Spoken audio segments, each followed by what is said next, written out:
the meanest? Sure enough. Am I the prettiest? Sure enough. Am I the baddest mofo low down around this town? Sure enough. Well, who am I? Sure enough. Who am I? Sure enough. I can't hear you. Sure enough. Hey, folks, how are you? Phil Davis, Ancestrylands, ancestrylands.com. Folks, how are you? Happy Monday, folks. You're now listening to Telio Contos.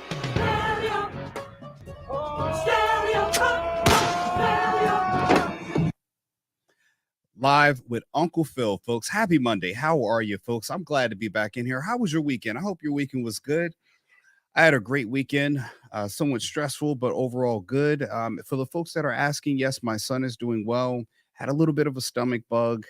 Sometimes after kids get antibiotics, it really wipes away their intestinal flora, good bacteria in your gut that actually helps you to digest and keep a good, regulation down there. And sometimes antibiotics can cause that to be wiped away, killing that, doing away with that good intestinal flora there. So, we've got probiotics on deck, and I think he's doing a great recovery. Thank you for all the people who've asked. Folks, we've got, my weekend was good. I had a nice dinner yesterday with my marketing executive, Eric Valdez Kennedy. Great conversation. It's always good, folks, again, to have time to talk with your team, to connect and get a pulse on what's happening with your business, to kind of get a heading on where things are going, how things are looking, and also to reconnect, person to person. I think in our the virtual setting, we tend to miss the connection, and as much as we do things virtually, it's always great that we kind of meet in person and get that human contact and get a pace, because sometimes text messaging and emails don't give us an actual full understanding of what a person may mean and things like that. So shout out to him. I appreciate that. Folks, we got some good news here, some bad news, and some alarming news on top of that. Folks, we got a litany of things to talk about. We're going to continue with some of the developments in East Palestine. Apparently, there was a wastewater that was discharged into Mill Creek and Ohio River, which is Ohio River Basin, after a treatment plant had lost power. That's quite alarming news. I'm sure that won't be covered on the main news stream, as they tend to only cover, right now, Trump and anything else. And other news too, folks, we're also going to talk about the U.S. Powerlifting. I guess now male athletes are allowed to compete against females. Forget the transgender. We're just going to have them all compete all together, folks.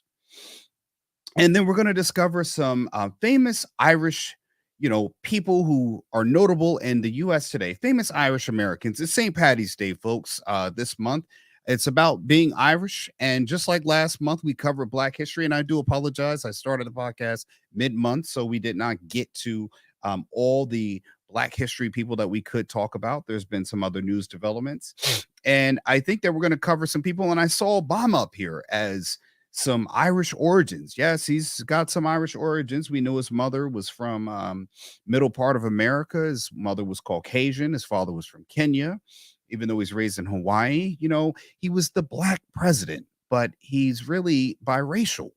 Why was Obama never considered the first biracial president?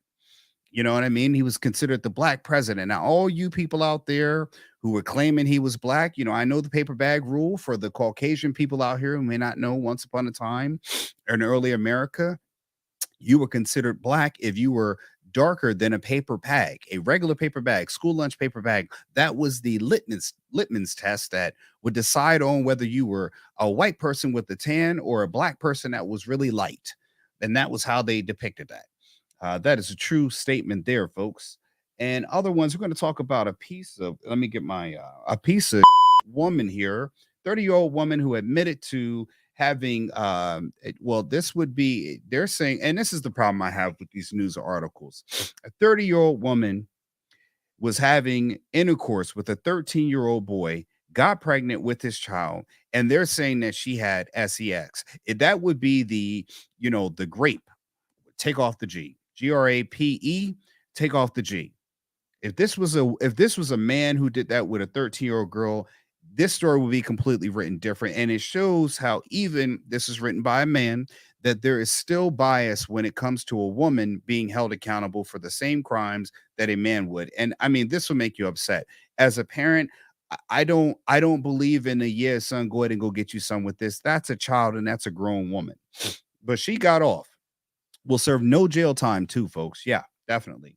And we do have a follow-up for the reparations episode we did last week. There is some developments that seems like that is moving forward, and we will continue to cover that. So, folks, I definitely want to get to it. And I'm going to touch on something, folks, because I've always been told do my research. People have said do your research when you're doing a podcast. Everyone, since I started a podcast, I've seen more people have suggestions, critiques, things that they offer up if they feel is value to a podcast. You shouldn't talk about this, you should talk about that. One of the things that I love about this podcast is that I'm actually pulling up articles. I'm referencing articles when we're talking about subjects, and most of the time maybe people don't see it, but I typically reference articles that are a little less known about in mainstream news. It's great to go to a place where you can sit on a live stream, listen to a live stream. And I tell people, you don't always have to watch, but hey, you can listen. Put an earphone in, Bluetooth, and listen along the way on your workday. If you're on the East Coast, I know you've had lunch. You're just after lunch. It's 1:10 on the East Coast. So you have just, gotten through with your lunch, and you're finding places to go ahead and make sure that you can relieve yourself. While you're on the toilet, listen to me. And if you're on the East Coast, which is now, or West Coast, I'm sorry, which is now about 10:18, you just finish and have your morning coffee. You got out your morning meeting and you're almost thinking about heading to lunch, and you find yourself listening live with Uncle Phil. And I thank you, folks. I'm happy that you're here. One of the things, I had a discussion with my marketing manager yesterday, Eric Kennedy, was that, you see on Instagram, I like Instagram because Instagram gives you a screenshot of information. There was a little bit of information talking about you can, and I've said this before in businesses, because I when I was talking to Eric, I was talking about, the show being for Black people being progressive. And when I always say progressive, folks, you might have heard me before. I've said progressive, for Black progressiveness should not be about, trying to have representation, as, he and I discussed. It shouldn't be having representation in different areas. It should be evolving past that to dominance. We need more Black scientists. We need more Black bankers. We need more Black qualified. Now, I'm not just saying put them in there because we need to have people representing that area, but we need to have people dominating and leading in the industry in high numbers. And I equate it to that. What I promote is Blacks building themselves up, African Americans, if you will, building themselves up economically to the point where we have the desirable neighborhoods, where a Black neighborhood is a whites want to get into those neighborhoods. Indians want to get into those neighborhoods. Asians want to get into those neighborhoods, not because they want to take, a piece of the $1 trillion economy that Blacks produce, but because of the prestige and the quality of education. That's a reverse of what we have now. And I think a lot of people miss that. They hear what they want to hear and they don't hear what I'm promoting. And the only way you're going to get through that is quality education, by building up communities and owning businesses. I have learned that, and I'll tell people this often, is that you have to understand life is a process. Anything you do in life is a process. You can skip steps all you want, but life, everything that you learn in life is a process. It's built upon years of experiences that you go through, even your school education, elementary and secondary education, even on to college. It's year after year is built upon previous years of learning knowledge. You learn your alphabet, then you learn words, you learn colors, you learn what the colors mean, you learn words, and then they move to sentences. Sentences move to paragraphs, paragraphs move to essays, and essays move to papers, and so on and so forth. Same thing. You learn what a number is, then you learn how to count, you learn how to add, then you learn how to subtract, multiply, divide, and so on and so forth. It's built upon a process of learning. What I've learned is that a lot of people tend to shortcut that process. They want outcomes that are immediate without understanding that things require a process in order to work.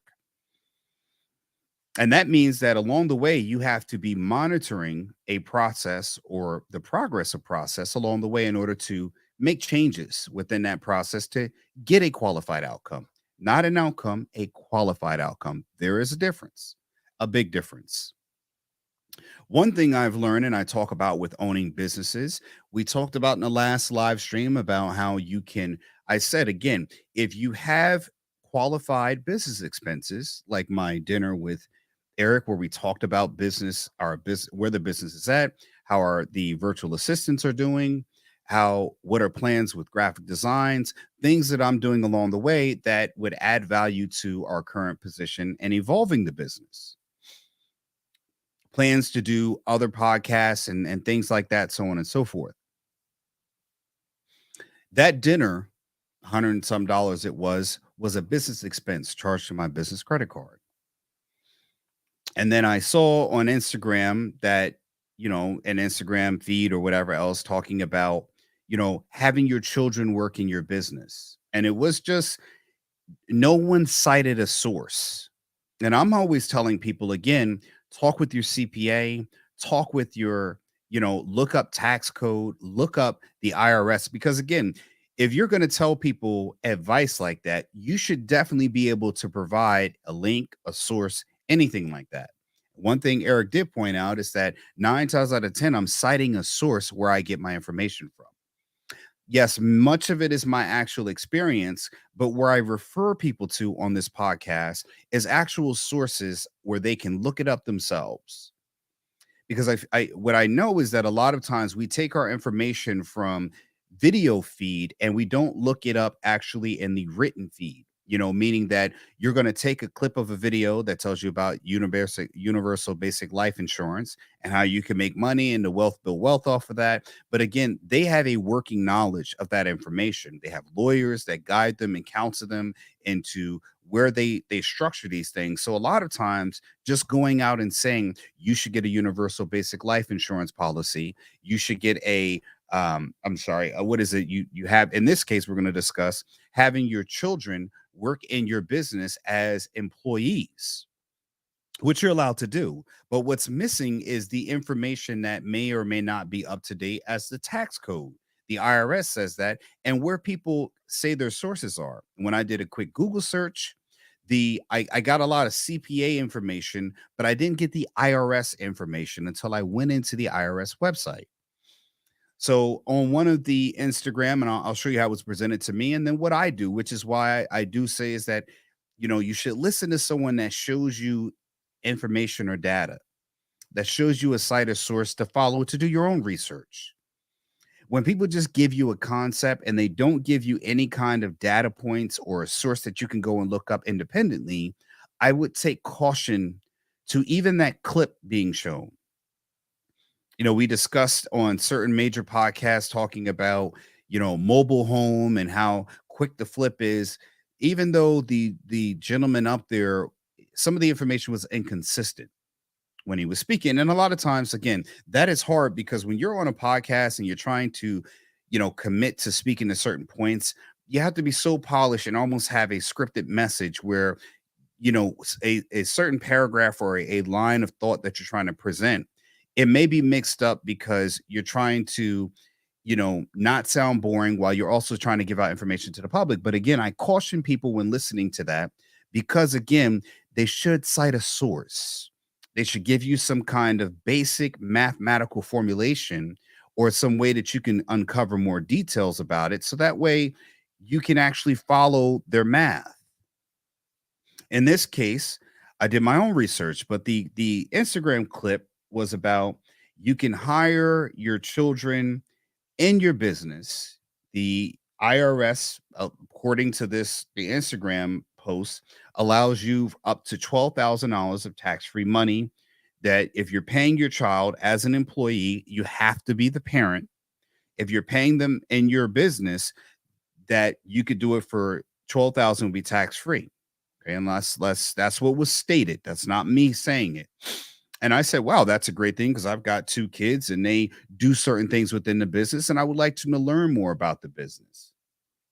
And then I went up and did a Google search. And when I do a Google search, I see CPA sites, which We don't know if they're, actual working CPAs.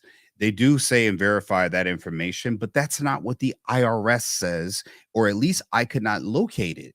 So telling people that this amount is acceptable, you have to understand one thing. US tax code changes every year if you're a business owner. A lot of changes happen in the US tax code or the IRS department, and many times even CPAs have a hard time keeping up with it. That I do know from my own CPA. So a lot of times I'm gonna direct people to the actual IRS site, but what I do is take it a step further and I show you exactly where I'm looking at to find the information, because I think there is a disservice when you tell people that and people don't necessarily look it up. They go off of faith of what you say. This podcast, we don't take that formula. I show you the website, the irs.gov, where it actually speaks to that information. So you can learn the game as it's stated by the people who make the rules. And I think that's important, folks. I do think that's very important. So I'm going to go share this now for all the people who may be business owners, who actually have children that, they're thinking about hiring a business. And again, this is what I'm talking about with Black families, is that when you own a business, you put your children into your business. Now, again, there are some caveats here. You can't put a 5-year-old into your business and try to say that you're going to pay them, 10 grand or 20 or 30 grand. And what their supposed job assignments are, you can't put a 5-year-old and say, hey, they're going to be, my marketing manager, and I'm going to pay them a salary of $50,000 because I have $1 million company. That's not going to work. You have to use what is common sense and smart sense, because again, you can get audited and that could totally ruin your business plan. So these are people who want to do it the right way. And the goal is to raise children who understand and are practicing within the business and can start to earn money. Okay. So again, this is from the irs.gov. I'm going to go up here. I'm going to show you exactly where it's at. I'm in irs.gov/newsroom/tax treatment for family members working in a family business. This is the IRS's government website. Okay. And that, actually, I'm going to put it up in here. I'm going to stop sharing and I'm going to give you a new share, because this is even better. And again, I've always heard people say, oh, you got to make sure you do your research. Well, this is the research right here. I do live research with people so people can see it. Tax treatment for family members working in a family business. This is going to be more game business tips with actual factual information, not mental concepts being taught to you on IG or anywhere else. I'm going to actually show you the website, show you where to go so you can actually see the information. Okay. Why am I still sharing the wrong daggone screen? Okay. Let me stop this right here. I got to reshare. I'm sorry, folks. Give me 1 second. I'm going to pull this up so you can understand. And again, this is from the family help section. Okay. So I'm in irs.gov/businesses with the ES /small-business-self-employed/family-help. This is family help when you're a small business owner. And it says right here, this is according to the IRS. I'm giving you all small business owners some game. And the reason being is this. Let's set this up again, like I talked about last week. If you are owning a business or wanting to work in a business, okay, if you're divorced, single parent, or you're actually married, the whole importance of having your children, which I said is a key technique, is that if you are buying, you're already spending things that you spend on your children, all right? As a married couple, I believe we get up to $25,000 worth of standard tax deductions, unless you itemize. If you have your children, if you are spending your rent, okay, you're spending all these expenses that you spend as a non-business owner, you cannot claim more unless you start itemizing every expense, and you may not have over that. But you're only allowed to itemize certain things as an individual. When you have a business, you're allowed to write off 100% of those expenses, as long as they fall within the business expense. Well, if you have your children, which again, I've already talked about, my children eat me out of house and home. They're hungry little critters. They also grow like weeds. They have clothing. But again, what if the clothing was it was purchased in part to do things like filming stuff, clothing that they wear that is percentage of business. I'm not saying it's all, and this is where you got to talk with a CPA. And I always leave you with that one. You have to make sure things are qualified business expenses. But again, when you're buying some clothes, brand it like I've done here with Ancestrylands, put it on all their clothing, have it embroidered. Every clothing that they bought, have it embroidered. And that right there is a business expense, presumably can qualify for that because they're branding, you're wearing your brand, the family brand. And again, if your child is an employee of your business, now there are some rules, we're going to get into that. Then it becomes their school clothes become a 100% write-off. And the reason being is that you're already spending that money anyway, but you do not get to write it off as a parent, but you do get to write that money off as a business. Okay. That's the whole point why I keep talking about people owning a business. So there is, all these, $100 million worth of game. There's the ELYL, whatever else like that. But again, no one gets into the people who will audit you behind. And I'm right there. It says one of the advantages of operating your own business is hiring family members. Again, you've been taught this on this show. I have not seen this anywhere else to the details. However, employment tax requirements for family employees may vary for those that apply to other employees. We're going to get to this next section. And again, you can go this on irs.gov, small businesses, family help. Okay. I just Googled actually hiring your children, US IRS tax code, and you'll get even closer. Children employed by their parents. And again, this is a Black man telling people of businesses of all colors what actually is according to the IRS. It says, and we're going to go through this so I can help the business owners out there. I don't care if you have an LLC, you should be listening to this, liking, sharing, and subscribing if you don't, because again, this will help you if you are a business owner. This is what I'm talking about. Own a business. If you have children, this will change the game up on your expenses. Now, again, you have to be aware that certain things will qualify where other things don't. That is a process of learning. It is not a qualified outcome. You need to be lockstep with a good CPA worth the money they're going to charge you, because they're going to save you more than what you're being charged. If you want to go to the $100 an hour IRS people, the super speed tax and the RNA blocks and all the other places, you're not going to get this level of specifics with there. It says if the business is a parent's sole proprietorship or a partnership with each parent partner is a parent of the child. Sole proprietorship is mean like in my business, I am the sole proprietor of Ancestrylands. Your children can be employed in your business by your parents if it's you and your wife, you both have to be a operating or partnership in that business.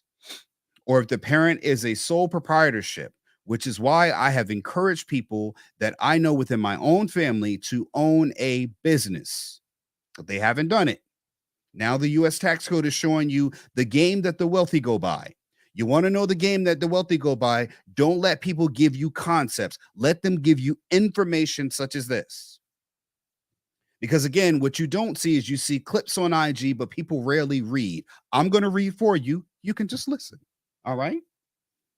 Payments for the services of a child are subject to income tax withholding regardless of age. On this IG clip I saw, they said it was tax-free money up to a certain limit. That law may have changed when that video came out, but again, this is according to the IRS government site. You can hire your children, but it says income tax withholding, which you have to do as a business owner. You can do this regardless of, but it's regardless worth of age. So if you're going to do it and they're a newborn, again, I don't know what model you would have a newborn unless it was a newborn YouTube channel where you're taking videos of your child and you're putting it into account. That's you do, according to the IRS, have to take taxes out. And again, most of these videos, they have hundreds and thousands of views or subscribers, and they do not give you information like this. Payments for the services of a child under 18 are not subject to Social Security and Medicare tax. That's the part that is the taxes that are not subject for anyone under 18 years old. If they are over 18 years old or 18 years old, then the payments for services of the child are subject to Social Security, even though 18-year-olds technically adult. They are subject to Social Security and Medicare taxes. Payments for services of a child. I don't understand how you call a person child under 21, but okay, we'll go with it. Are not subject to Federal Unemployment Act tax. If the child is 21 years or older, then the payments for services of the child are subject to the FUTA or FUTA, FUTA, Federal Unemployment Act tax or FUTA taxes. Okay. So again, right there, you have the understanding that you still have to take out taxes for your child. I don't see any information according to the IRS that you can take out tax-free money according to their pay. But here's the thing. If you're buying clothes, if you're buying food, if you're going out to dinner, if your child is working in your business, okay? For me and my land business, when I take payments, one thing I do want my 8-year-old to do is start actually doing the accounting, because I have an actual paper and pencil ledger book that I use to actually take down payments. My 8-year-old daughter can start doing and just add it up. It's basically like checkbooking, but we have an actual ledger that shows all the payments coming in. Once I get her trained, she now can have a payable job. This is where you can start putting money away for your child. You can start paying them. But again, there are some caveats to that. And I know I'm going to have the least amount of people listening to me, but I've got family members who have businesses that have young children that should be paying attention to this like it's for dear life, like it's the gospel according to Uncle Philip. If a business is a corporation or a partnership, unless each partner is a parent of the child or an estate, even if it is the estate of a deceased parent, this part's going to apply. Payment for the services of a child is subject to income tax withholding, Social Security, Medicare, and FUTA taxes right here. So again, if you're a parent and you're a business owner, or you're a parent and you don't have a business, maybe you should start thinking about one and put your children in some small capacity to start earning income, and you're paying them now as an employee to have a write-off. Those school clothes that you should get embroidered with your brand, so your child is a walking, talking message board of your brand. This will help you get 100% write-off. Now, again, you might need to buy a embroidery machine or something like that, but maybe you connect with a family member, someone who can do it, and all you need is something that has your brand on it. 100% write-off.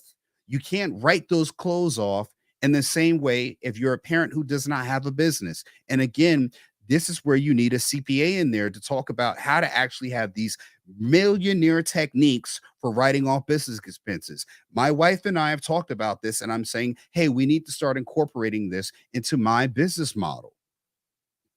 And again, none of the people are going to sit here and take the time and give this to you game. I am. Okay. So when people go later on talking about, oh, Phil, this, and that, if you're a business owner, I don't care what color you are, here you go. Parents employed by their child. Now, whoa, that's another one. If your child is successful and you're a grandparent and you're looking at the end of life and you want to make money, work in your children's business. I would imagine that's an adult. But again, you've seen YouTube channels, Race with Ryan. My kids play this game. This child's a millionaire. He does unboxing on toys. His parents should be working as employees in the business. If the business is a child sole proprietorship, payments for services of a parent are subject to income tax withholding. So you can pay your parents in your business. If the business is a corporation, even if controlled by the child, a partnership, even if the child is a partner in a state, they still are subject to income tax withholdings. The reason why I'm saying this is that when you hear that you do not have to pay taxes for paying your child, you should know that's not true. Because that's the part right there where you think you're getting tax-free money, and it's not. You need to withhold income taxes. If a parent is performing services for the child, but not for the child's trade or business, payments of service or services of a parent are not subject to Social Security. So Social Security and Medicaid taxes. See, for the services are for domestic services for each of the following: you employ your parent, you have a child or stepchild living in the home, you're a widow, divorced, living with a spouse, or divorced men. Here you go. The child is a stepchild, either under 18, and they're not subject to FUTA taxes. one spouse is working with the other spouse in a business. So again, you have a person that has a budding business, and again, you have a woman over there who don't, or a man over there that don't do a daggone mother thing for the business person. And again, that could be actual employable wages to reduce your taxable income within the business. Again, folks, I would ask, where are you getting this kind of knowledge from? This really helps you in here. And there's more information up here about doing a family business where you can talk about qualified joint ventures or both people in a trade or a business. But again, right there, it talks about helping you when you have young children, starting off to pay them actual wages. Now, there's some other information that I did find out is that, me, I do punish my children, and sometimes I take away allowances or daily pay. You cannot do that. They're paid as an employee. When you pay them, you cannot take that money away. That's in this information. I'm not going to go through it all. But again, that's something that parents should know, because parents, we tend to be disciplinarians and we punish and we'll take away something like that. I can see a parent taking that away. You cannot do that. That is their actual income. You also need to have an extensive amount of records showing what their job task, their description, and being able to kind of qualify that if you're going up against an audit. Now that's right there $1 million worth of gain. That right there is $1 million worth of gain, because you can imagine that, again, are things withheld for racial purposes? I don't think so. Is the Black community being held down by racial purposes? No. The problem is I don't have 1 million subscribers who follow this and would say, I just learned from Uncle Phil how to make sure I could pay my children and teach them how to create generational businesses to start building generational wealth. But you're learning it here.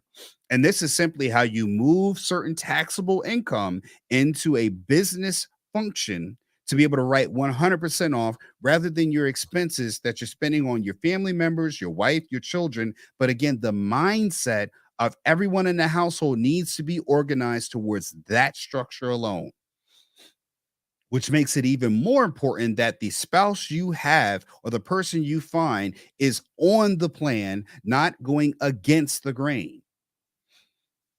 That means that the children are getting 2 educations while they're younger. They're getting a business education. They're getting, and a financial education. It's actually a 3rd education, and they're getting their school education. And I would dare say you would start at some age where the child's a little bit more old enough to process that. And again, they were saying as 7, but babies there are such things as baby models. So I'm sure there's a way to figure that out. And again, there are state laws that say that your child cannot work, starting at a certain age, things like that. But again, this does show you that there is some way, but there are caveats. Maybe it's state taxes, but again, there is no, according to the IRS, unless someone, and again, I would love for some of these people to say, hey, here's where it is on the IRS tax code, because sometimes some CPAs know loopholes that other CPAs don't. But if you're a general business person, listen to this. Do not go and start saying this is tax-free and making that assessment and not realizing that you do have to pay withholding taxes. There is a certain amount of federal and Medicare taxes that do have to be withheld at that time. But again, you wouldn't know that unless you went to the irs.gov site to actually look the information up. That's what this podcast is about. Do I think that it's all about the Black community being held down? No, but this information is up there, but a lot of people don't know to look for it. A lot of people have businesses and things like that, but they don't know to hire their family. And again, you might see this done in the drug game with a lot of these Black shows where they have their families working for them. Okay, that's a business model, but it works the same way within the tax system. The U.S. tax system allows you some of the same parallels as you do when you see these on popular TV shows glorifying the drug dealing that they do. And here you are able to do it. When couples are looking to build things, this would be more helpful in couples knowing this towards a common goal, rather than they're settled on their careers and their degrees being the outcome that qualifies them for whatever they have in life. A degree does not give you a qualified outcome in life. It does not. But a business that you're building can be left. And again, because when you have your degree, you can't pass on your degree to your children. You can only pass on knowledge, but if you don't teach them, then they won't know. And hell, half the times I would say they will forget 9 times out of 10. But if they're not practicing the behavior over time, there's not much they will learn. And there's a difference. This information I'm providing to our listeners so that way they would understand and be able to grow and profit themselves. If you're a person of color, non-color, or whatever you are, I don't really care. But the whole thing is that Ancestrylands Live with Uncle Phil's the one that showed you how to get it, showed you where it's at. If you're listening this on a replay, hit hashtag replay in the chat. Leave this video a like, thumbs up, man. And let me know if you knew this information beforehand. Okay. And other news, folks. We've had, and I'm going to be a little sensitive on this issue. Our next story comes by Yahoo, Way of Yahoo. This is by Aaron Couch of the Cincinnati Enquirer. Okay.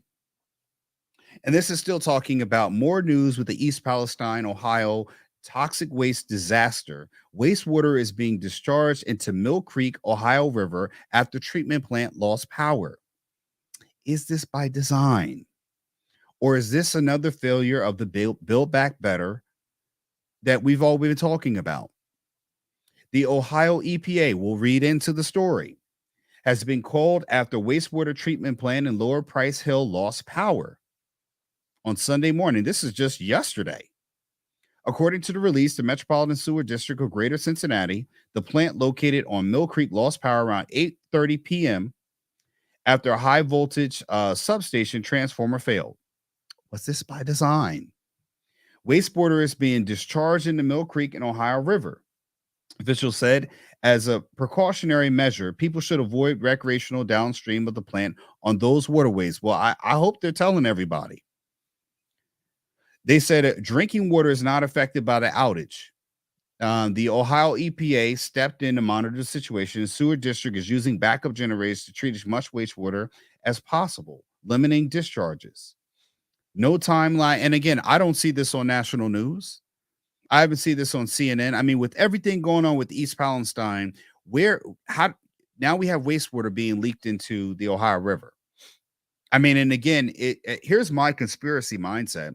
Is that done by design in order to hide potential chemicals that are toxic from East Palestine? And this is just me theorizing conspiracy theory. I don't think this is fact. I can't prove it. But again, how would this fail just now on the heels of what happened last month? Not even a month ago. There were questions whether the chemicals from the runoff with the wastewater that was happening in East Palestine, is this a cover-up to mix in with the chemicals that are already in the Ohio River Basin that they will find out eventually, or won't find out eventually it's there now that we have wastewater being discharged in there? Is this to cover it up? I mean, it's very peculiar. It had a transformer. And again, it failed, and the wastewater is being released into Mill Creek and Ohio River. This wastewater. And again, I don't know. Do we know if those streams, because I've done it before, about East Palestine and where these, let me look this up, because I want to make sure I want to just show, because I think I've seen this before, where the Ohio, in relation to where the Ohio River is. And this will let us know right now how close it is. I'm going to look at this on a map. Just bring this up. East Palestine, Ohio. And we'll see how close this is to Ohio River. And it's very close to, I mean, there are riverways that are, and I'll share this with you all, folks. There are riverways that are draining all the way down. I mean, it's got to be draining somewhere, right? Let's look at this. Here we go. Okay, here we go. Here's your screen here. Share it with me. As you can see here, I'm going to just zoom up. Here's East Palestine, Ohio right now. And as you can see, there are a lot of waterways here. These blue lines in here are waterways that are draining out. And there's Pine Lake. You can see these river waterways are draining down into this large river here, which is part of West Virginia and Ohio. So again, is this meant to, kind of conceal these waterways draining down in here? See, it goes right down into Georgetown, Midland. This larger river, is that done by, allegedly, is that done by design? One could ask the question and logically say, is that to cover up now that it's been, a couple weeks, 3 weeks since the initial toxic waste that was in the rivers? Is that also going to be flowing down into other streams, and they're just going to blame the wastewater? We don't know. But that's a very good question on my book, and I'm sure people will cover it later. And you know what? I do love that I cover stories and I see them covered later. I don't think it's just done by me. I think sometimes that the stories are covered because certain people find information at the same time. And if it is, if you are watching this podcast and you do see that the information is covered, please share the story, man. I just want people to cite the source because I know people hate giving props, man. I don't mind giving props to who I watch, but I found this story on my own accord. Next, folks, we're gonna excuse me, discover. Let me get a drink of water here, man. Woo. We're gonna talk about something that's a little bit more interesting, folks. U.S. powerlifting must allow male athletes to compete against females. Minnesota court rules. Do you agree with that? I mean, is it like You serious? Yes, I'm very serious. Says it right here.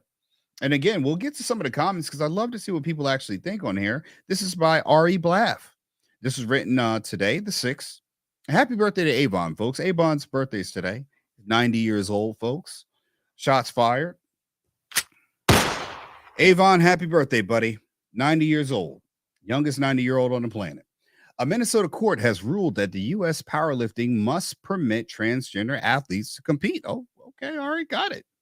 Transgender, see, and again, that's what I'm not going to say anything about transgender, but if you identify as a female and you're a male, now you can get into the powerlifting female, competition. Yeah, I wish they had this out when I was in college, man. I'd be setting world records, man.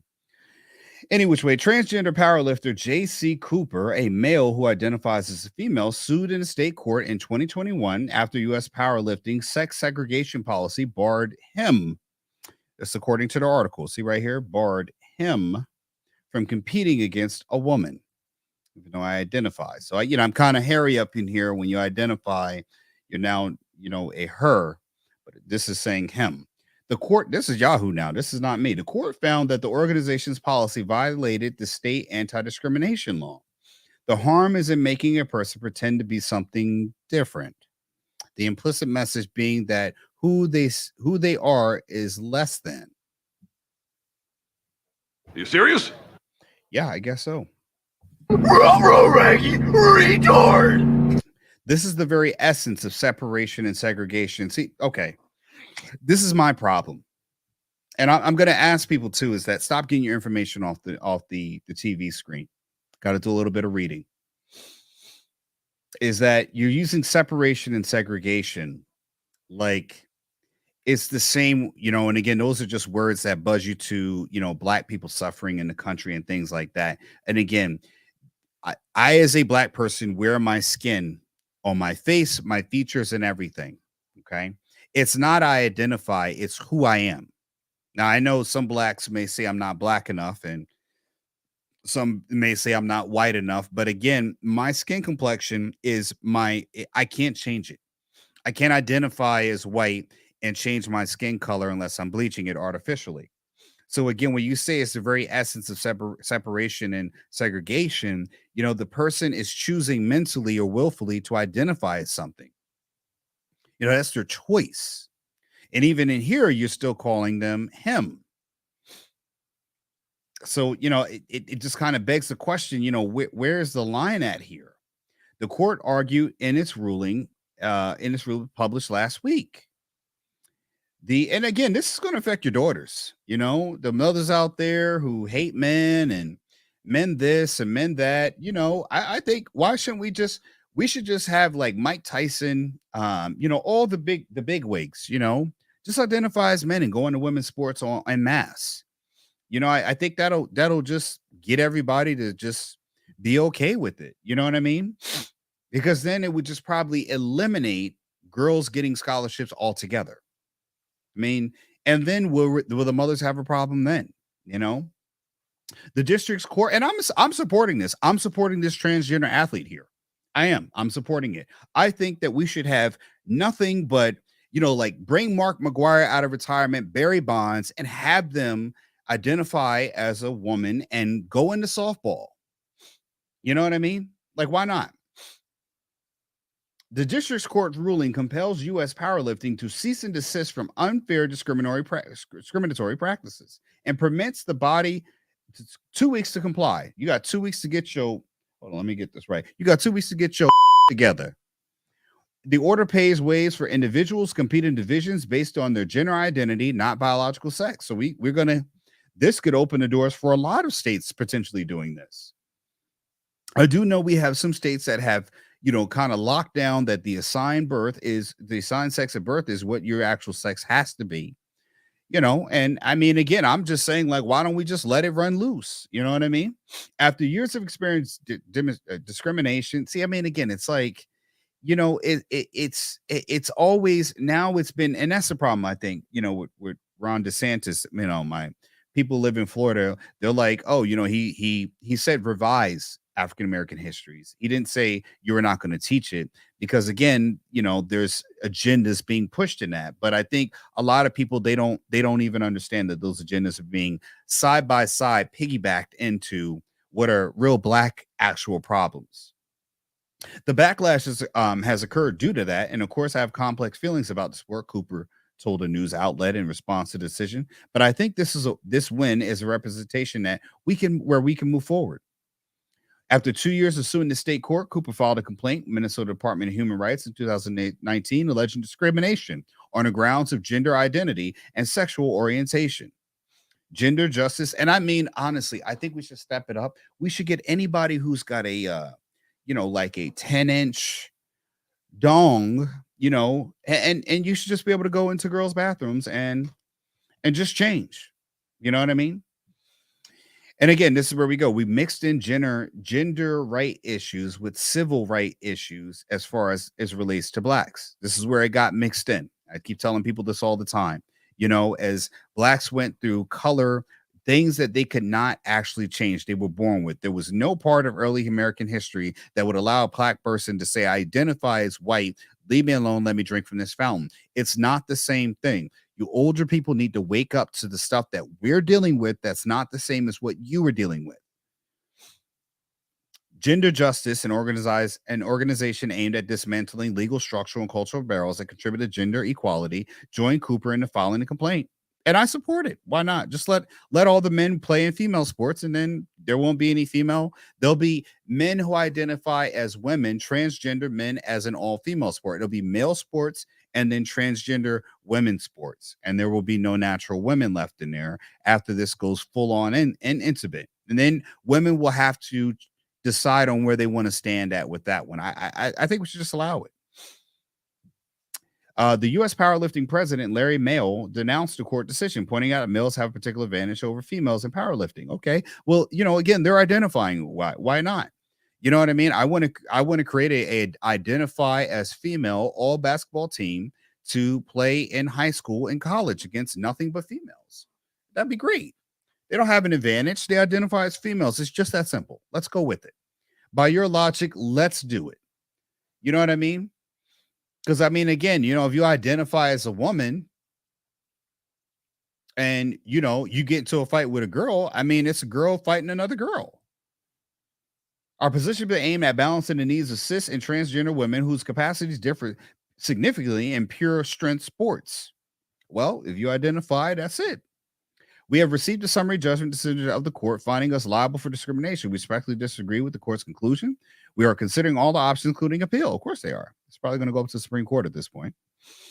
And here we go. Like I told you, Marsha P. Johnson and Stonewall riots and a plethora of Black trans advocates throughout history. They're Black trans advocates during the civil rights movements or during early slavery or apartheid. I mean, I don't know. And the way they've led this fight, I'm just one piece that's built off different. So again, if you have daughters, you should not be discriminatory in seeing males who identify as females that are now cisgender, transgender, competing against your daughters in high school, collegiate, and even professional sports. The fact that World Athletics, one of the biggest, has not put its foot down, I think is really upsetting. British shot putter Amelia Strickland, and that's a woman saying, I'm worried this is my career. Yeah, that they're coming for that. They are. Because what's going to happen is once we have all the transgender, and again, I support this.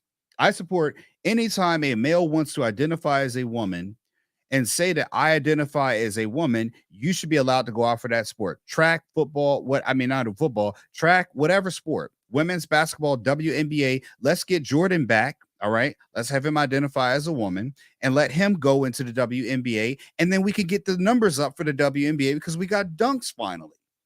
60-something-year-old Jordan. Let's get him back. Can we get Jordan back into this? Can we? You know what I mean? Like, I would love to be a boxer during this time. You know what I mean? Like, go into female boxing and you're a man who identifies as a woman. And you could just go in there and have your fun. And compete against women who are trained boxers as well.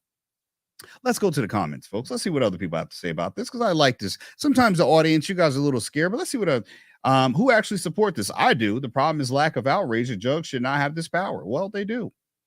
One of the jugs sees the irony in his position. No harm is in making a person pretend to be something different. The implicit message is being that who they are is less than. A biological man is pretending to be something he is not, Your Honor. It's according to Brandon on there. Brandon chimed in again, and the list goes on.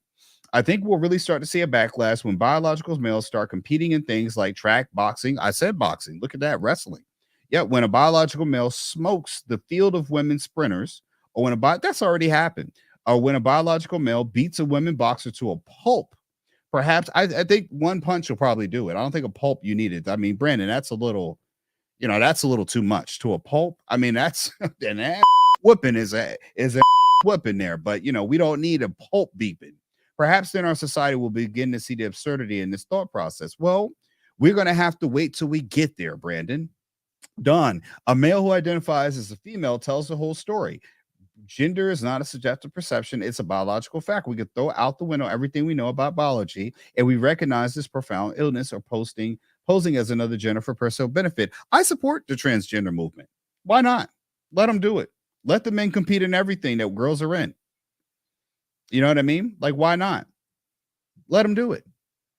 Again, we needed black representation in corporate America, according to the older generation that were children during Martin and Malcolm's time. They see nothing wrong with the way things are going now. Let's put the transgender in there, put them in all the sports.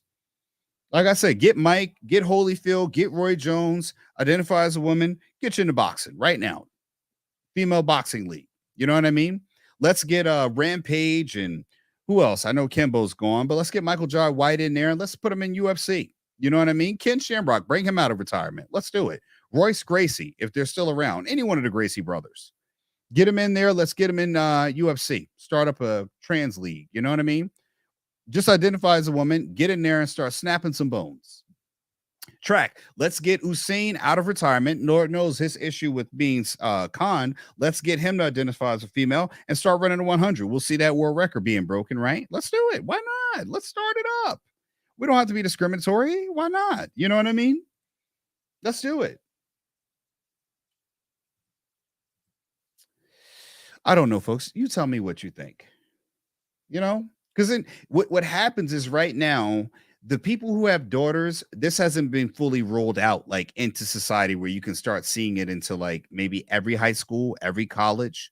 But again, I think when people's daughters start losing opportunities, you might see this kind of start getting folded back. I know some states are kind of trying to jump ahead of it, but I think really it'll be down at the person-to-person level when people start seeing it really happen in their actual, like real day-to-day lives. You know what I mean? And I think that'll happen. So again, folks, let's talk about justice. This is actually a real female here. It's actually a woman. This is not a 34, and this is just outrageous to me. And it does show that there are two justice systems, one for men and one for women. And it typically seems that women do not get severely punished the same way a male does. Colorado woman, not identify as a male, but I'm talking about like as a actual female. This right here, this piece of right here, a woman faces no jail time for statutory rape. See this right here? We just added G to change that up. Pregnancy by a 13-year-old boy report. And again, where are the freaking parents at? A 30-year-old woman admitted to having this word right here, three-letter word, starts with an S, ends with X, E in the middle. With a 13-year-old boy and getting pregnant no less, will serve no jail time. I feel like if she was a man and this was you're exactly right. A girl, this would be completely different. The victim's mother said, "Where is the father? They will be seeking more." I felt like because he is not a woman, they are not. They have compassion for her. The Fountain Police Department in Colorado arrests Andrea Serrano in June 2022 on felony charges of actual assault on a child by one in position of trust and actual assault on a child.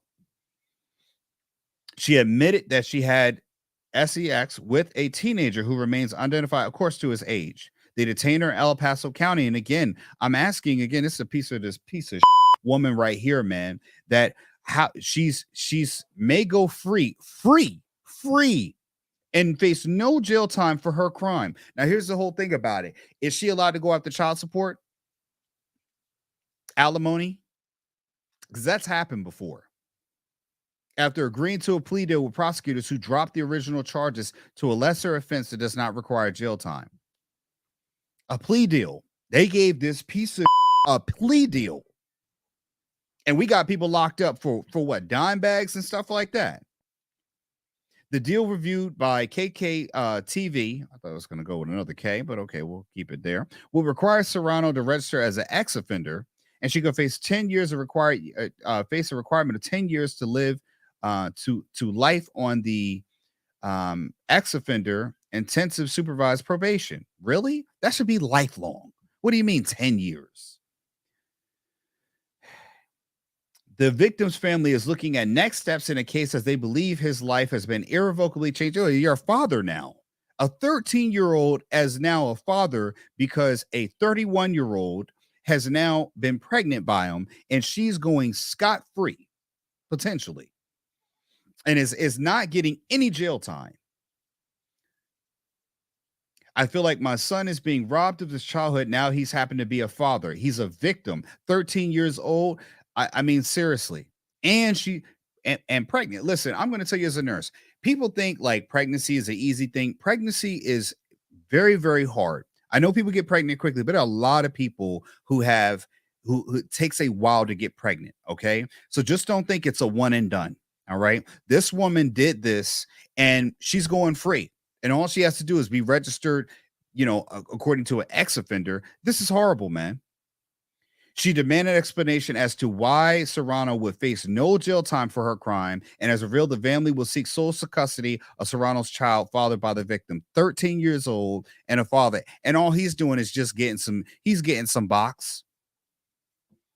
And I mean, they're letting this woman go for a plea deal for 10 years on an offender's notice. That should be lifetime.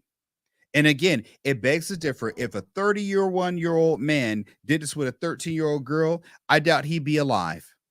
I don't know if he would make it. He had to be in witness protection. This woman is walking clean out scot-free. And again, if she does it again, is that not directly a failure of justice? What will it be here? And we go into the comments because I want to see how regular people feel about this. You guys that are watching this show, scared to chat, scared to stand up for stuff. This is a problem with the reason with the world, why it's going the way it's going, because people are afraid to stand up and stand for something.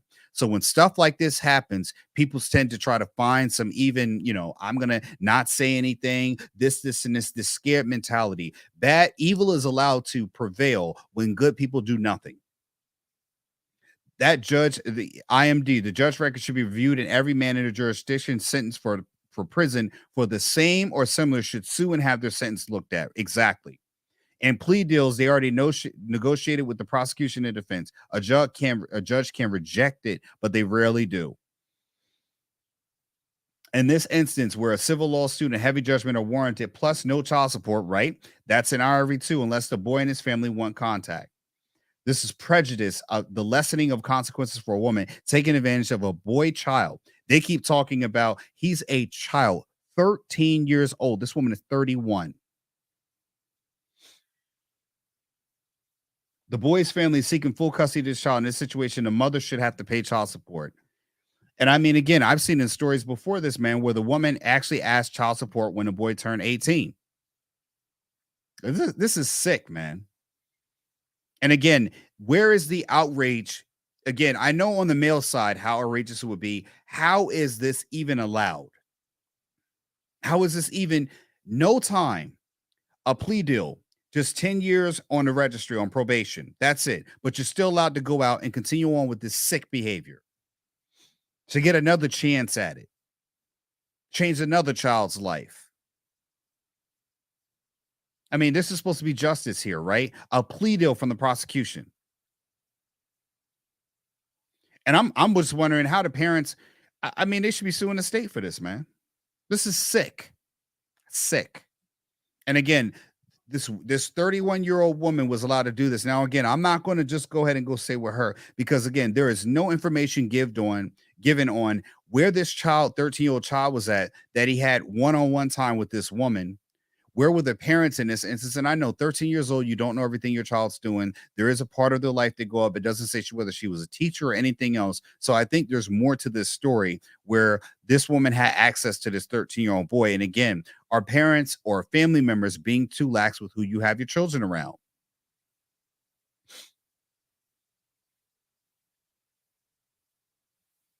Another person said if this was the guy knocking up 13-year-old, he would have been in jail with $1 million bond. Prison sentence would have been 15 years and registered as an actual offender. Women talk about equal rights, but don't believe in getting them, and they are right. In the judicial system, women rule it. And again, yeah, it's all cool when we make excuses until it's your son, and that's crazy. That it's sick, man. This is sick. Sick. I mean, disgusting. And what's more disgusting is the legal system that's behind this. This woman should be doing life in prison. But I get it. She's pregnant. She has a child. There's the safety of the child to consider and all of this stuff. There's a whole bunch of other nuances or layers that go into this. It is not just this woman did this. She also is pregnant with this child. But again, that should indicate there's something seriously going on. And again, she could pose, there's other parts people don't think about, such as that she could pose a danger to the baby or the safety of the baby if they were doing more than that. You know, if they did give her the harshest punishment. But this is still crazy, man. Still crazy, because the young 13-year-old boy is traumatized, and the whole thing, he's a father now. Can't get away with that. And there's a child going to be brought up in this one. You imagine if it's his daughter? Like, knowing that's your origin, like how messed up and years of therapy this child's going to need. Knowing that when you're 13, your dad's 26. And again, he's always going to have to somehow explain how he's 28 and I'm sorry, you're 31 and you got an 18-year-old graduating. And people are starting to do that math. When you look like you could be the older brother of your child rather than the actual father. I mean, this is ridiculous here, man. It's sad and it's disgusting. And again, parents, you got to keep an eye on your children. You got to talk to them. You have to be monitoring them as much as you possibly can, man. There are people out there who will manipulate, and even a boy being with an older woman is not necessarily a safe bet. Folks, we're going to follow up with our story about and again, this is, let's waiting reparations. Now we're going to get into that. All you pro-black should be keying in on this one. And I told people, move to San Francisco. It's about to happen, folks. The reparations, they're coming in to be. Look at this brother here. He got his top hat on. He in here. Look at him. He look like the Monopoly man right now. He ready. Give me that money. CA reparations. That's one thing you're voting on. He like, I do. This brother here, Morris Griffin of LA. Speaking of public comment portion of reparations task force in Sacramento on March 3rd. This is just this past Friday. Remember, we talked about this, folks, a few days ago about the California reparations. They're going to give $5 million. And they're asking about how that check is going to be distributed. You got Reggie Romaine. So we're in 1619 project stuff, right? CRT advocate. Nearly 2 years in the California's reparation task force. We talked about this, I believe, last Friday or last Thursday.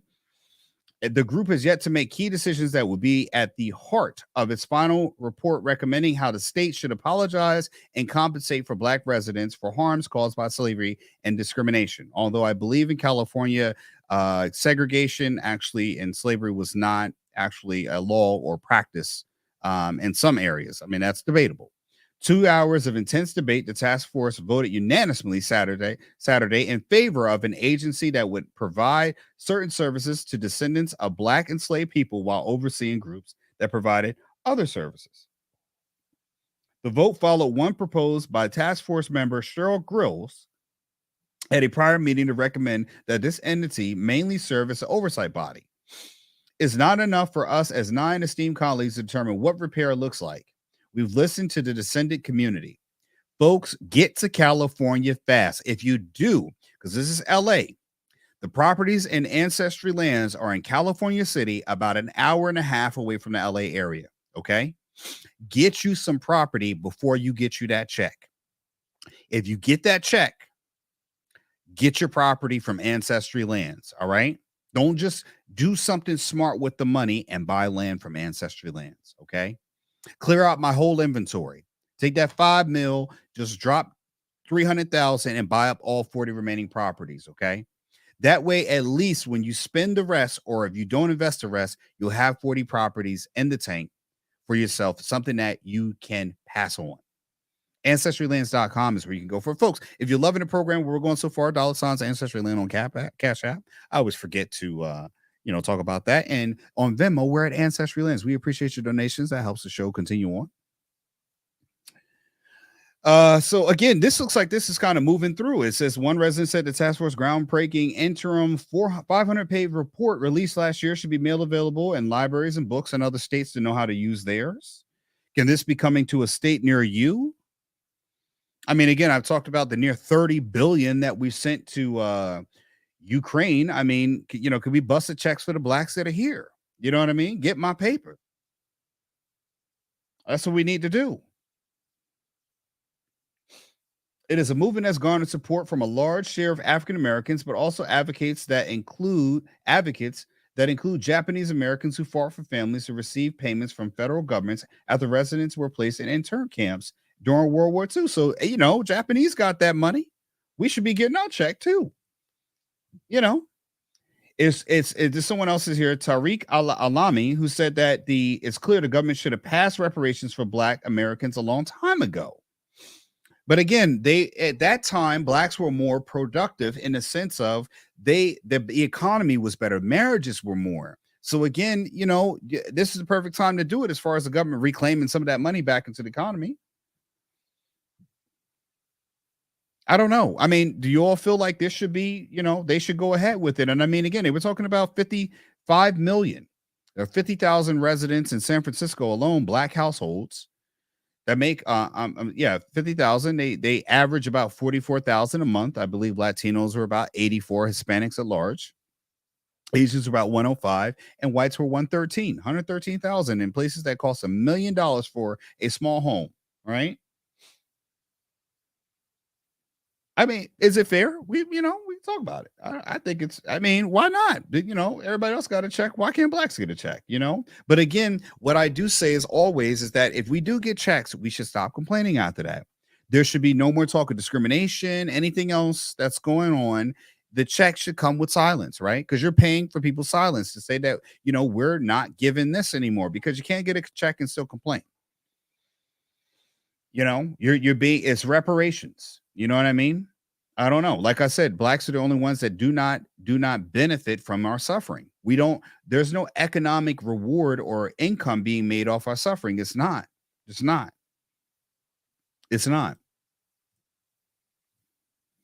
I mean, do you agree? Listen, I don't mind people who disagree with my point. Okay. But again, it's a conversation that has to be had. That's what has to happen, is that you don't have to like what I'm saying. But again, this is information being brought to you. So don't blame me for bringing out information that's there. And I have opinion, you have opinion too. Put it in the comments and let us know what you think. I'm not the one writing this story. I'm presenting this story on my show, giving my little bit of thought. Let's hear what you think on the issue. It's not for my opinion about what I think. It's your opinion about what I'm presenting. Because a lot of people want to challenge me on my position. And I'm like, you challenge your opinion on the article itself. I didn't write it. I'm reading it. It's for you to say, hey, I do agree or don't disagree with that article, not me. Okay. I'm not the person here. I'm presenting it to you for your viewing pleasure. Do not come to me and tell me how you disagree with what I'm saying. Of course you do, because you're a different person. You have your own opinion. You should disagree with what I'm saying because you're a different person who has different, thoughts. You came up in a different time. You came up as a different sex. Maybe you identify as a different sex. Maybe you identify as a different race. Maybe you're different. You're a white person who now identifies as black.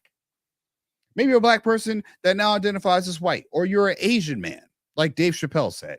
You're a black man who now thinks he's an older Asian white man. Okay? Whatever you identify, but talk about the story. I want to hear your point on what you agree with on the story. Some of it may align with mine. Some of it may be completely different from mine, but that's what I want to hear. I'm not interested in someone telling me I'm right or wrong, because you could be right or wrong too as well. I'm presenting a story on something that's happening because there are people who disagree with their decision too as well. They have a voice, they should be heard, and they should be talked about why they don't think this is great to hand out $5 million checks to blacks in San Francisco or California at large. We talked about they have $14 billion each year. They've got reserves. They got the money to pay it out. They do. So again, I'm just going to say that, hey, maybe, why not? Or are you for or against it? Are you for or against reparations? You don't have to be black to comment. Are you for or against blacks getting reparations? State your point. You're in a safe space. We have a discussion about it. It is not racist if you think that blacks should not get reparations or should get reparations. It's not racist. It's your opinion. This is an opinion base where we have open discussions about topics at large. And tell us why you think that. And folks, this month, it is St. Patty's Day is the main holiday. Not that this month is full of celebrating Irish people, but we have blacks that are Irish. I put in there that Obama is part Irish. We'll get into that. But we're going to talk about some notable Irish figures, because a lot of times I think culture or history at large is broken, not taught. It's definitely not taught in America, because I don't actually know anything about Irish inventors or people of note that are Irish. It's not taught in the schools. So just as much as blacks complain about black history not being taught at its fullness, whites or Irish could say the same thing about their history. And yes, Irish people were discriminated against when they came into this country. They were. Our number one note, we're going to go through a short list, people. The first person, you might not know her or may know her, Jackie Kennedy Onassis. This is the wife of the late President John F. Kennedy. Okay. Her family history leads back to Ireland. She has some French genes and stuff like that, but she definitely has some West Ireland family, even though she played down her humble roots. It was America's sweetheart, Jackie Kennedy Onassis. Yeah, I wasn't born at that time, but I still know my history on that. Another one, New Jerseyan, Bruce Springsteen, folks. King of Rock. Well, not King of Rock like that, but who doesn't love Springsteen? New Jersey, right? Bruce Springsteen's born in the USA. Born in the USA. You ain't got to be black to like that, but that was a great song, man. His family history leads back to Emerald Isle, which is also known as Ireland. Descending from the Garrity family, his great-great-great-grandfather was in fact one of the brave survivors of the Great Famine, which fled poverty-stricken Ireland, who fled to poverty-stricken Ireland before heading to America. That's him. Frank McCourt. He's an Irish-American author who was known for his best-selling memoir, Angela's Ashes, an honest account of his poverty-stricken childhood in the lanes of Limerick during the Great Depression. He lived in Brooklyn, New York. BK, stand up.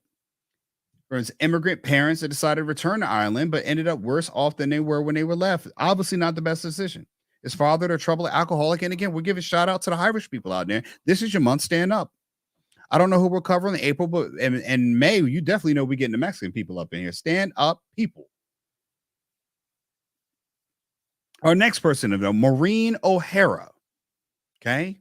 1939, feisty Irish teenager arrived at Hollywood and stole many hearts. She appeared in The Hunchback of Notre Dame, the live action movie. It secured a contract with RKO Pictures, becoming the face of the golden age of Hollywood. She did look familiar, right? Look at that. Yeah, Irish face, huh? Nellie Bly, number 6. Elizabeth Cochran Seaman. Oh man, Elizabeth Cochran Seaman. Accepted, of course she did, accepted her claim to fame as an investigative journalist, Nellie Bly, in the late 1800s. Where are the women's rights activists? Born in Pennsylvania, shout out Pennsylvania, during the American Civil War. Her grandfather, Robert Cochran, no relation to Johnny Cochran, I hope, or maybe, had immigrated to the United States from Derry in not Derry, the same place it is from, in 1790s.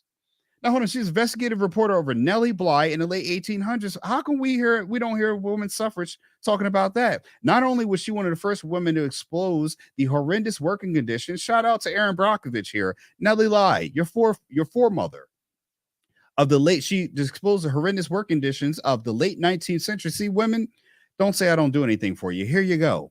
First women to expose the horrendous working conditions of the late 19th century, writing several undercover articles and for the New York World. She was employed.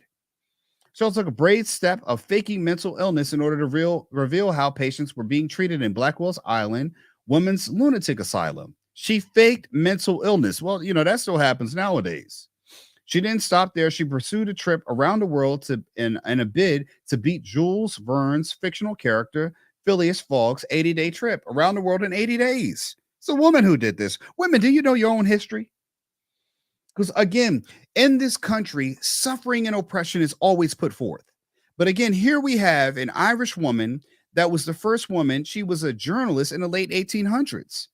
And women don't even know about their history. You're taught that you were just in the kitchen, getting slapped around, called Susan, when your drunk husband came home every day. He didn't do anything, but here this woman is working, given opportunity in a male-dominated society. And we'll never hear about it. And here we go. Number 5, Barack Obama, another person of Irish origins. Yes, that's right. The Barack Obama, black on the black hand side. Barack Obama. Yes, that Obama. You serious? Yes, that Obama. This Obama. America is a nation that can be defined in a single word. I was going to excuse me. Right. And Obama was also known as saying, hey, don't underestimate Joe's ability to this thing up. Right? That Obama. Irish origins. Who knew? The first black president with Irish origins? I got it. He wasn't, but I mean, during his campaign or whatever else, first black president got thrown up in there. Again, we were sold, not told the truth. We were sold the truth. In 1850, this is his, I'm sure that no one wants to know this, right? No one's listening in. I do see more people watching now. In 1850s, Falmouth Kearney, a cobbler's son from the, Offaly, boarded a Marmion ship from Liverpool to seek his fortune in the land of the free. That's here in America. He left behind blight, starvation, and poverty. This is the story of Obama here. Became one of many immigrant laborers in the city of New York. New York City, stand up. Shout out to New York. Yeah. Shout out to New York. Fast forward 160 years, and boom, you've got Barack Obama. See, again, great-great-great-grandson of Kearney, 44th president of the United States of America, and 3.1% Irish. I mean, it's great, right? So we got, again, it's somewhere along the line, somebody mixed in. Was it just his mother? We don't know. Despite only discovering his Celtic ancestry in 2007, Obama embraced the news. Sure, Michelle was right. Once celebrated. So Obama probably got told he wasn't black enough and white enough. And here he is with 3.1% Irish here. Great-grandfather came here as an immigrant, was still oppressed, and he had discrimination as a farmer. And again, we still promote, as blacks only. The market of oppression and racism and discrimination was only owned, and the market has been cornered by blacks. And here we have Barack Obama's great Irish grandfather, Mr. Kearney, actually came here, and he was a laborer in New York during the Great Potato Famine, or the Great Famine.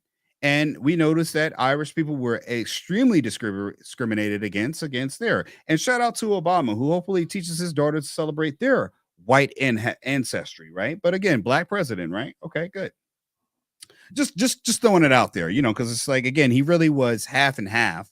Really, his mom was white, his dad was from Kenya, he's biracial, but everybody got told he was black. And Obama speaks very much in the realm of intellectual jargon as I do. And, you get told you're not black enough and you're not white enough. But apparently we claim a black president. See how it changes in there? It's really, you can always be kicked out of the black community depending on the day and whatever black person decides that you're not black. Next person of note is Eileen Marie Collins, Irish. It looks like she's a astronaut, Irish astronaut. Eileen Marie Collins. And again, we're going to give shout out to all the races who do not know they're Irish people, the people that are their ancestors. Every month, we're going to try to do a different specific group to cover people of note. It wasn't just Black History Month that I covered last month, folks. We're going to do Irish history next month. We'll try to find some people related to the Easter Bunny for April. And in May, we'll go on there with all the Hispanic or Mexican people. We'll try to find someone for each month, a different particular culture. Because what I look to say is that how many people have heard of this history? A lot of people, I've talked to people, they've heard of historical figures in movies, but it is not really the life of a historical figure according to their actual life. It's kind of intersecting things. You know what I mean? Like, I didn't know Bass Reeves was in a character in The Harder They Fall, but it wasn't about Bass Reeves and the main character, which I have to watch, and Idris Elba was in it. But we really want to get more of a historical, live action movie role with Bass Reeves. Okay, so she was Eileen Marie Collins was one of the first female pilots for the U.S. Air Force. 1979, she made history when she became the Air Force's first ever woman flight instructor. Good for her. So much for oppression. But her achievements were by no means complete. She went on to become an astronaut. First woman ever to command a U.S. spacecraft in 1999. That's when I graduated. Shout out to her. She was born in New York. New York seems to be always bringing in the great people who are going to do work. To immigrant parents from, I don't know what this is, Cork money. Cork, and I guess that's in Ireland. Maybe that's, I don't know. Irish people, please chime in and let me know. Money was tight during her childhood, and her parents encouraged her dreams by taking regular trips to the airport, which she watched planes, proving you do not need to take your kids to the most expensive place to teach them or get them dreaming about things. When she was old enough, she started waitressing to fund her own flying lessons. This is what women do, and persisted with her goals until she succeeded.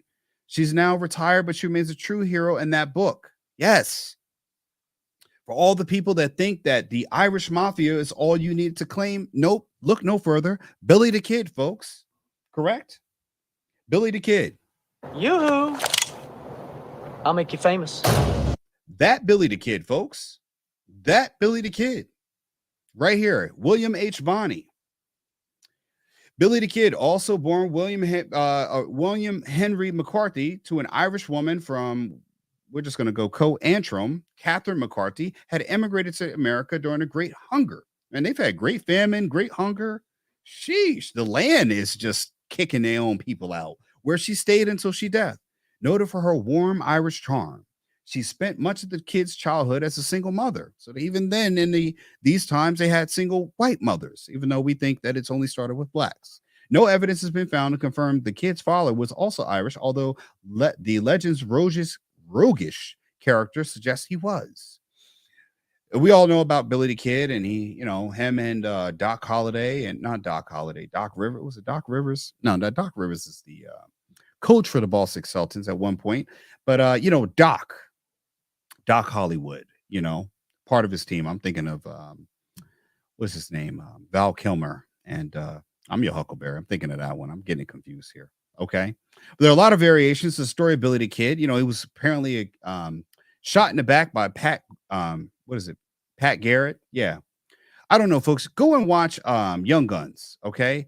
And oh gosh, listen, this is the guy here, man. Listen, if you grew up in the 90s, you know exactly who this guy is, Michael Flatley. I'm going to let you know something, man. It didn't matter what race you were. In the 90s, when river dancing hit America, everyone, including blacks, were doing it. And somehow later on in the late 90s, you had the heel and toe come up, okay? But this guy here took the world by storm, Irish river dancing, right? This guy, Michael Flatley, changed the world with Irish dancing forever. He shot the fames in his shows of Riverdance and Lord of the Dance. Yes. Whole group of people in there with bad toes, right?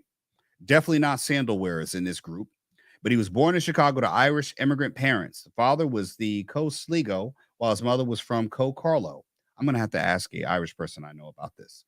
11 years before he was born, and sent their talented son to Irish dance classes at a young age.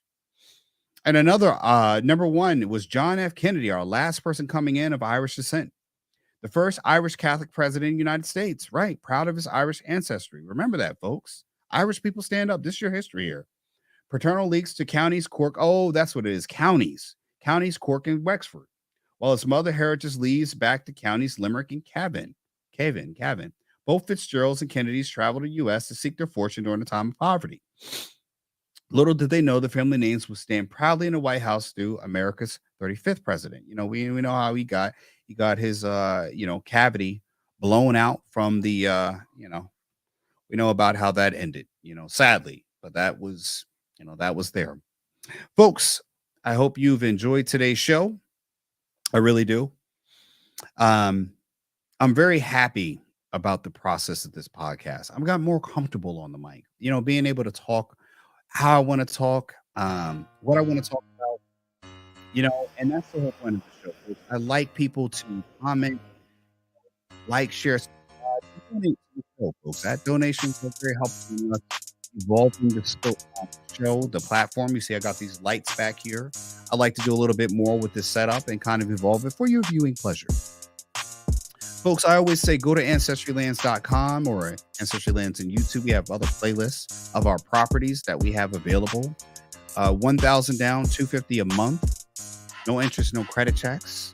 This is your chance to own property, your own land with utilities at the properties, ready to build if you want. This is an area where Mike Tyson has invested 40 acres of property to do glamping and his weed resort. Yeah, that's where you would have your properties at, an area that's going to see growth and revenue growth. High schools are there, middle schools, elementary schools, Starbucks, Rite Aid. They're all in that area, folks. It's not an area where nothing's there. Golf too. They have a golf course. I believe they have Best Western if you want to sip your in-laws there too as well, folks. Any which way. Folks, thank you. I hope you've been enlightened, entertained, and educated, folks. I appreciate you watching me. Thank you for your time and have a wonderful day.